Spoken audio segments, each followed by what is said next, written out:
And I'm pleased to welcome to the 2025 edition of Statehouse Conversations, a new face, fresh new face, Representative Andrew Ireland. And he represents Indianapolis District 90. And that's only part of the introduction I'm going to give you. That's the official part. Now we'll give you the unofficial part. He's the youngest member of the General Assembly at age 29. 29, all right.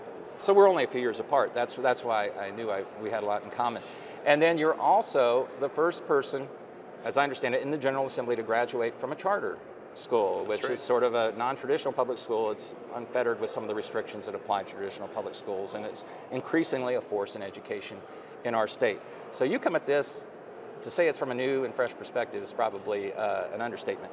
Bringing that as a freshman lawmaker, and you look at this building and its history, put it all together and tell me how that shapes your agenda for the next 4 months. I'll tell you, it's a humbling experience. Honestly, it's a great honor to represent District 90, which covers the southeastern corner of Marion County. It's most of Franklin Township, a little bit of Perry Township, and honestly, increasingly an area with a bunch of people who have backgrounds like mine.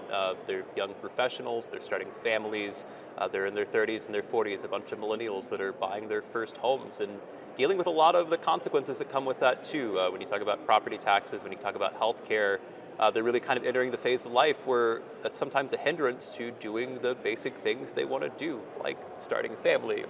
And you raise an interesting point, because so often people who cover the General Assembly, we think of it either as the coalitions and the interest groups as R's versus D's, or urban centers versus rural areas, or northern Indiana versus southern Indiana. We often don't apply that prism or that prism of age and perspective in one's career or one's life. Is there a dramatic difference, the goals of your generation from, say, those of the generation that represent most of the General Assembly, would you say? So I think the goals are the same. I think maybe the impact of some of the policies are felt a little differently, though. So for example, the property tax issue, which is certainly a big one this session at the State House, and rightfully so. You have a bunch of people who are first-time home buyers. They're in their 20s and their 30s. They've saved up every penny they could. My wife and I, we just went through this a few years ago, where we emptied out our savings account to make ends meet. But one of the biggest hindrances to people buying a home is they don't know what their tax liability is going to be 2-3 years down the road, let alone a decade down the road. So when you're already scrimping just to make ends meet, just to make that down payment, and you don't know if your tax bill is going to go up and double in 1 year, that's going to push people away from buying homes in the first place. And ultimately, we want people to do that. It's a good thing for society. It pushes people toward starting families, having stability. It reduces brain drain. If you're in an apartment, it's a lot easier to move out of Indianapolis or elsewhere in Indiana. So that's an issue, I think, where, again, people across the board feel it, but I think that my generation in particular is feeling the strain. And it's interesting, again, not to belabor the point, but when we look at property tax pressures and the need for relief, or healthcare cost spending, the first instinct, it seems to me, not in the halls when the decisions are made and in the caucus rooms, but there seems to be, the tendency is to grant more relief to those on the latter part of their life spans, the retirees, the this, the that. And maybe that's not wrong, but maybe that's not the entire picture as it should be. Is that fair? Well, and that's certainly fair. And to be sure, retirees, I think, have had it really hard over the last few years, too. You have a bunch of individuals who live on fixed income and little else, particularly Social Security, where the cost of living adjustment hasn't been much over the last several years, but property taxes, the tax liability these individuals are facing, have gone through the roof. When you look at the over 65 tax credit, for example, it really only accounts for a very small percentage of seniors, individuals who, even if you receive nothing but Social Security benefits, that's what you live on, you're not qualifying for that 2% cap, for example. So I think we got to do a lot more on that end as well, as far as protecting people, in their golden years from, frankly, being taxed out of their own homes. Well, and as we sort of touched on your philosophy and overarching philosophy and some of the forces that shaped you, let's narrow down to some specifics. What do you want to see, what's on your agenda this session in terms of bills you've introduced, or bills that you're either enthusiastic about, or bills that you've put in your gun sights and want to make sure don't happen?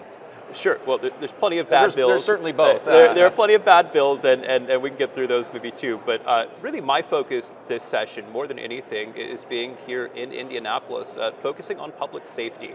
Particularly, I think we have a real problem right now with repeat violent offenders here in Marion County, in large part because individuals aren't being held accountable.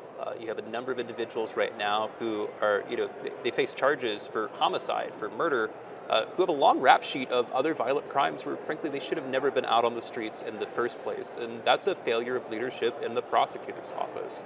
Now, that's a conversation we've been having at the State House for a number of years. I think a variety of proposals have been put forward, and I've got one this year that borrows from what Florida does, which is it empowers the governor to remove or suspend these rogue prosecutors who aren't willing to get the job done. And so I'm really looking forward to getting to work on that. Would they be removed in total or on a given issue if they decide not to prosecute in a given issue? I've seen bills in the past where the Attorney General's office, where you used to work, yes, incidentally, that's right. So you know a thing or two about criminal justice law enforcement, might come in on that issue. But your bill would go further and say, this person's not doing the job to which he or she was elected, is that? That's right. So you swear an oath of office as a prosecutor, similar type of oath that I took as a deputy attorney general. Your job is to enforce the law, not to make it. So if you have blanket policies of, I won't enforce XYZ statute because I disagree with it on policy grounds, it's not really your role as a prosecutor. But two, I think we have an under-enforcement problem, particularly when you talk about violent crime, where both of those, I think, are grounds to remove an individual from office because they're not meeting the basic needs of the people that elected them. And before I let you go, I've had you so long now, you're going to be the oldest member by the time we finish the interview, but anything else that I'd be remiss if I didn't give you a chance to highlight on your agenda this session? Well, universal school choice is a key piece of it as well. I'm proud to be a co-author for 2 bills that are making their way through, and I think will be assigned to the Education And that seems pretty Committee. likely. I know it's the part on the governor's agenda, and based on legislation passed previously, we were up to, about 95% of the state being eligible. This would finish that. That's right. That's right. And ultimately, we want families to be consumers in education and to go and find the best options for their children. We don't need the government to stand in the way with a bunch of paperwork and caps and everything else that bog that down. So really excited to see that through this session, and really appreciate the governor putting it at the top of his policy priorities. All right. Well, Andrew Ireland, I appreciate your commitment to public service to the state of Indiana, and I thank you for taking some time to chat with us about your first impressions and what you hope to accomplish this session. We will be watching the session and your career as it unfolds. So, Andrew Ireland, Republican representative from Indianapolis, I thank you. Thanks for having me on.